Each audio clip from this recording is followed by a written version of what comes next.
The spreadsheet blurred into a meaningless grid of gray pixels. It was 2:14 a.m. Elias rubbed the heels of his hands against his eyes until phosphenes bloomed in the dark. The 14th floor of the corporate tower was a museum of abandonment, rows of empty ergonomic chairs, powered-down monitors, and the stark, sterile glare of overhead fluorescents reflecting off the polished linoleum. He closed his laptop, slid it into his leather briefcase, and walked toward the central shaft. The building's architecture was built around a singular showpiece, a massive, glass-walled observation elevator. It offered a panoramic view of the city on the way down. Elias stepped into the empty glass box. The city outside was a sprawling geometric grid of streetlights, choked by a thick, yellow nocturnal smog. He pressed the brushed steel button labeled 1. The LED halo around it glowed a dull, steady red. The physical drop registered in his stomach, a brief, familiar weightlessness as the cabin began its descent.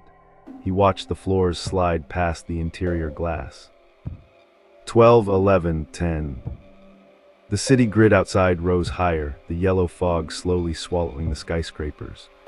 Elias leaned his forehead against the cold glass, letting the chill seep into his skin, his mind entirely blank, eager only for his car and his empty apartment. 3, 2, 1. Through the internal glass doors, the grand marble expanse of the ground floor lobby appeared. Elias saw the polished security desk, the potted ferns, the revolving glass doors leading to the street. He shifted his briefcase, shifting his weight to his toes, preparing for the doors to part. The elevator did not slow down. The lobby slid upward and vanished, replaced by the dark, subterranean concrete of the parking garage. Elias frowned, looking up at the digital floor indicator above the door. 0. He reached for the panel, his thumb hovering over the array of buttons. The elevator maintained its smooth, deliberate velocity. The concrete walls of the parking garage blurred past the glass. Then, the concrete ended. The digital display changed. Outside the glass walls, there was no more architecture. The cabin was dropping through a vertical shaft bored directly into raw, striated limestone and wet, black earth. A sharp, electric spike of adrenaline pierced Elias' exhaustion. He slammed his palm against the one button. The red LED did not register. He slammed the emergency stop toggle. The heavy plastic yielded under his fist, but the cabin's momentum did not stutter. -4, -5. The rock outside the glass was moving faster now, a dizzying vertical blur of subterranean geology. The temperature inside the glass box plummeted. Elias' breath began to fog the pain. He backed away from the control panel, retreating until his shoulder blades pressed against the rear glass wall. The city was hundreds of feet above him now. He was plunging into the bedrock. Suddenly, the narrow shaft of rock sheared away entirely. The elevator fell into a cavernous, unimaginable void. There were no walls, just an endless, expansive darkness. Yet, suspended in the absolute center of this subterranean abyss, floating in the dark, were isolated islands of light. As the elevator plummeted past floor -15, a platform drifted past the glass. Elias stared, his breath trapped in his lungs. It was a perfectly replicated, brightly lit pediatric waiting room. He saw the pastel-painted drywall, the cheap plastic toys on a circular table, the harsh glare of fluorescent tubes suspended over nothing. It was just a slice of a room, ripped from reality and hanging in the void. It vanished upward. -28. Another platform whipped past. It was a section of a grocery store aisle. Rows of perfectly aligned canned goods, illuminated by a hanging strip light, surrounded by miles of absolute, crushing nothingness. The display numbers became a rapid strobe, -35. The spatial impossibilities fractured Elias' mind. The geometry of the world was a lie. He was sinking into a massive, organized archive of discarded realities. At the sickening weightlessness in his stomach reversed into a crushing, heavy pressure.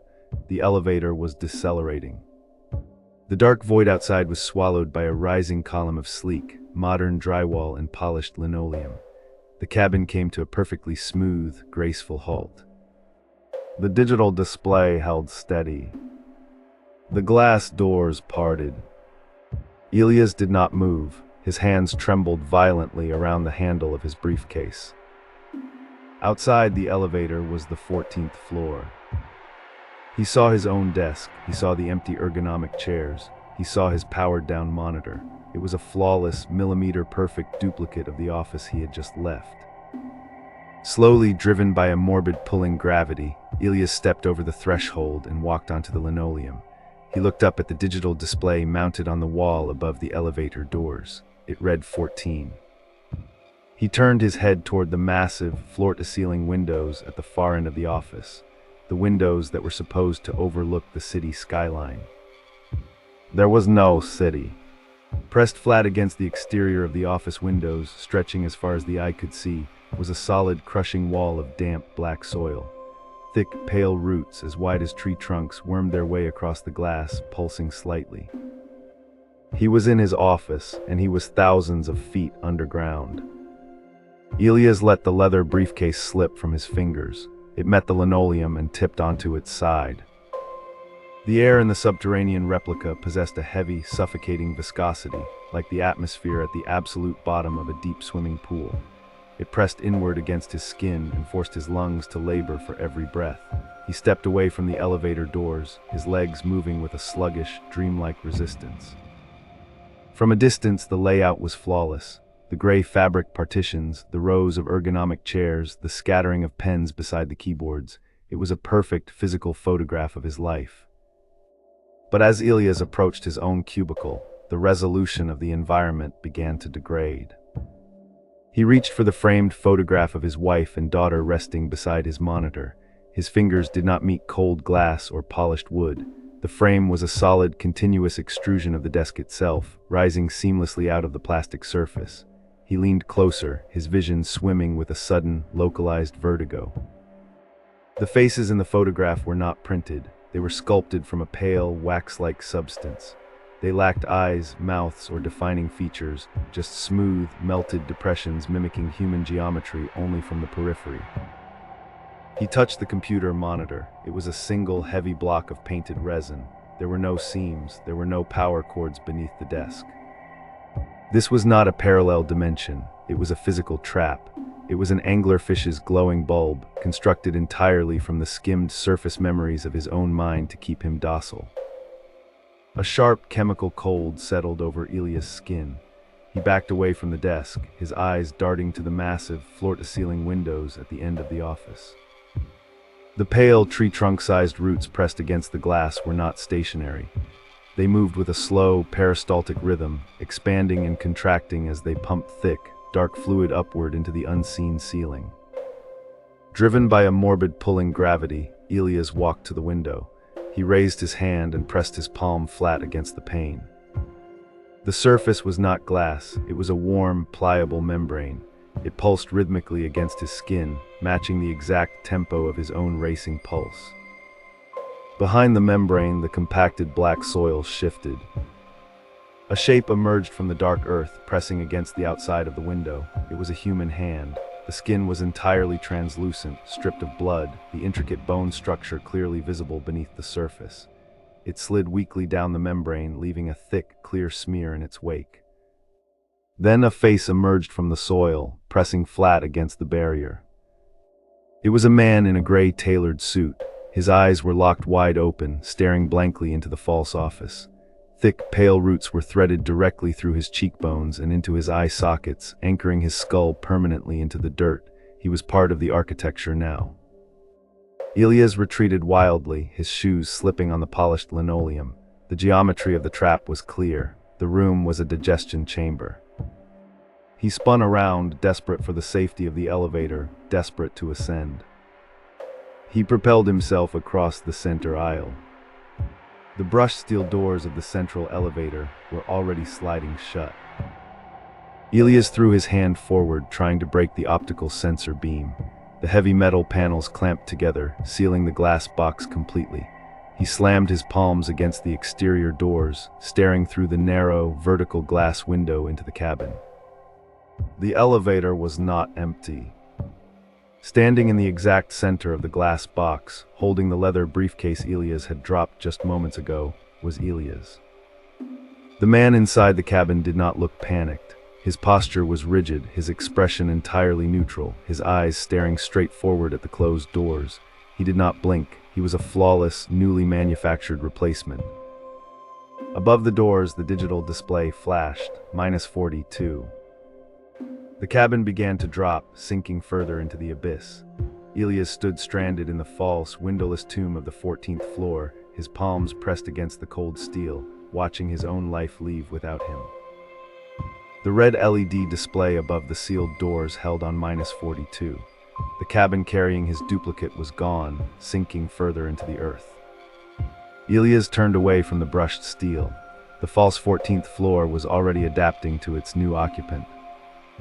The harsh, fluorescent white light illuminating the room began to sicken, shifting rapidly to a deep, bruised purple. The physical properties of the environment were degrading.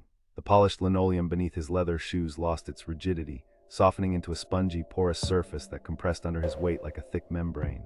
The rows of gray fabric partitions and resin desks began to droop, their sharp, geometric edges melting into smooth, asymmetrical mounds of pale tissue. The digestion had begun.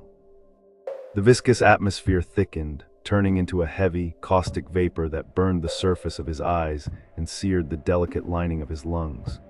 He was suffocating in a room that was actively turning into a stomach. Driven by the purest, most primitive surge of survival instinct, Elias threw himself back at the elevator doors. He pressed his palms flat against the steel, sliding his hands until his fingertips found the microscopic central seam where the two panels met. He wedged his nails into the gap. He dug deep, tearing the nail beds, letting hot blood slick the metal, and threw the entire weight of his body backward. The steel panels resisted, but the locking mechanism, built from the same degrading, false matter as the rest of the floor, warped. The doors peeled apart, creating a gap just wide enough for a human body. Elias squeezed through the opening and threw himself into the elevator shaft.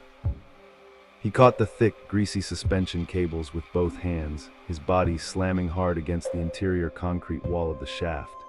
He hung suspended in the dark, the caustic purple vapor spilling out of the 14th floor aperture behind him. His muscles burned with lactic acid. He tilted his head back, his eyes searching upward. He expected to see the underside of the concrete lobby, the foundation of the corporate tower. He expected a sliver of hope. Instead, the shaft widened, revealing the true architecture of the world. There was no lobby, there was no surface. Looking up, Elias saw the underbelly of the city.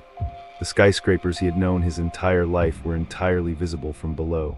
They were not concrete structures built upon a planetary crust. They were massive, hollow, geometric roots, millions of them, hanging downward from an impossibly vast, fleshy canopy.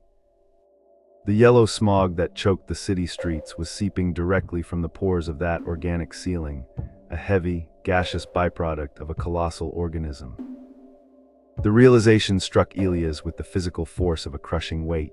Humanity did not live on a planet. They lived inside a terrarium, an elaborate, illuminated lure designed to organize prey into neat, vertical columns. The corporate towers, the daily commutes, the late-night shifts, it was all just a mechanical sorting process. The buildings were hollow teeth, slowly funneling the occupants downward. Elias lowered his gaze, looking down into the infinite depths of the shaft. Far below, the darkness gave way to a vast, glowing ocean of acidic orange light. Descending toward it were thousands of glass elevator cabins, organized in endless, descending grids. Inside each illuminated glass box stood a paralyzed, perfectly still human figure, dropping methodically into the crushing, radiant core of the earth. The thick, greasy cable in Elias' hands began to heat up. It pulsed, contracting with a slow, peristaltic rhythm. His grip failed. Elias slipped from the cable, his body tipping backward into the void, plummeting toward the orange glow, joining the endless, vertical harvest of the night shift.